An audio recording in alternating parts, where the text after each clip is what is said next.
देखिए, राहुल गांधी जी की जो चिंताएं हैं वो एक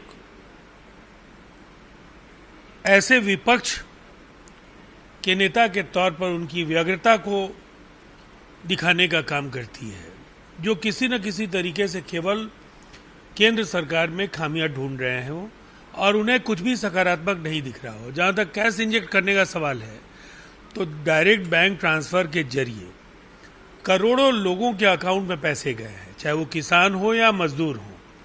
और अब जिस तरह से एमएसएमई सेक्टर्स या जो स्ट्रेस्ड जो इंडस्ट्रियल सेक्टर है, जहां रोजगार देने वाले और जिन्हें रोजगार हासिल होना है, उन सबों को कहीं सीधा प्रत्यक्ष तौर पर कहीं अप्रत्यक्ष तौर पर लाभ होगा। वैसे कई फैसले लिए गए। लिक्विडिटी को लेकर के आरबीआई ने कई बड़े फैसले लिए, जिससे अगर लिक्विडिटी का अगर सवाल हल होगा तो औद्योगिक घरानों के पास वेतन देने के लिए पैसा होगा। और मुझे लगता है इन तमाम फैसलों में हर बार उन्होंने केवल खामियां ढूंढी हैं, जबकि एक जिम्मेदार विपक्ष के तौर पर उनसे अपेक्षा ये है कि सही फैसलों की तारीफ करें और अगर आवश्यक हो तो रचनात्मक सुझाव दें।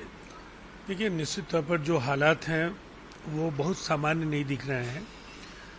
दिल्ली और देश की जो आर्थिक राजधानी मुंबई समेत देश के कई राज्यों में आंकड़े जिस तरह से एक खतरनाक तरीके से बढ़े हैं वो चिंता का विषय है। और खास करके देश की राजधानी में तो हालात बिल्कुल ही सामान्य नहीं दिख रहे हैं। वैसी स्थिति में एक इस तरह की समीक्षा की बैठक जिसमें स्वास्थ्य मंत्री, गृह मंत्री और प्रधानमंत्री जी के साथ संबंधित विभागों के वरिष्ठ अधिकारी शामिल थे, ये एक पूरे घटना की समीक्षा के लिए एक सही तरीका था। और जो फैसले होंगे उसका लाभ निश्चित तौर पर कोविड के संक्रमण को रोकने में मिलेगा। देखिए, ये घटनाक्रम कहीं न कहीं चौंकाने वाला है और इस पर जब तक भारत सरकार के विदेश मंत्रालय की आधिकारिक प्रतिक्रिया नहीं आती है तो इस संवेदनशील मसले पर राजनीतिक दल के तौर पर हम लोगों की कोई अलग से प्रतिक्रिया नहीं हो सकती है।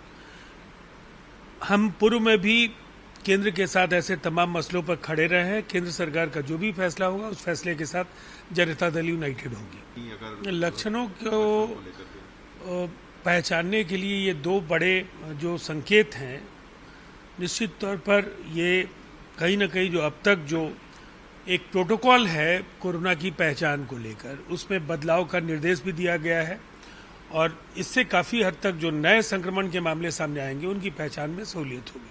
देखिए, पेट्रोल और डीजल की कीमतें जब भी बढ़ती हैं तो आम आदमी के लिए परेशानियां बढ़ती हैं, लेकिन ये एक असामान्य परिस्थिति है। आज एक अतिरिक्त व्यय देश और अन्य राज्य सरकारों को कोरोना के संक्रमण से निपटने के उपायों पर करना पड़ रहा है। जो टैक्स के कलेक्शन का जो आंकड़ा है वो बेहद निराशाजनक है। जीएसटी कलेक्शंस 45% तक ही अनुमानित पूरे देश के सभी राज्यों में रिपोर्ट हुए हैं।